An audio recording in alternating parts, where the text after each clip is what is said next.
தினந்தோறும் 2000 மூட்டை அரசு நேரடி கொள்முதல் செய்தா சொன்னார்.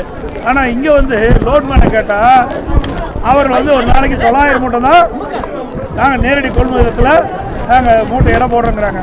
அப்போ இதிலிருந்து என்ன தெரியுது? அமைச்சர் சட்டமன்றத்தில் தவறான தகவலை சொல்லியிருக்கிறார்.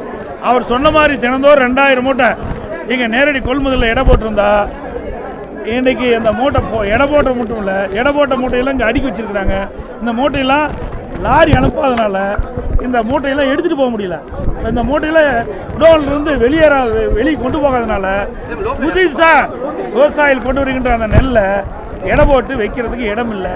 கிட்டத்தட்ட 15 நாளாக இந்த காட்டூர் பகுதியில் இருக்கின்ற மக்கள் நாங்கள் நிலங்களில் விளைந்த அந்த நெற்பயிரிலிருந்து இந்த நெல் மணிகள் எல்லாம் மூட்டை பிடிச்சி இன்றைக்கு பல மூட்டைகள் மழையில் நனைஞ்சி முளைச்சிருக்குது.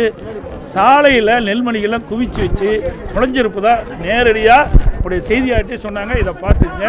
விவசாயிகள் கண்ணீரோட இன்றைக்கி அப்படி வேதனை தெரிவிக்கிறாங்க. இந்த தீபாவளி கண்ணீர் தீபாவளியாக விவசாயிகளுக்கு ஆகிட்டது.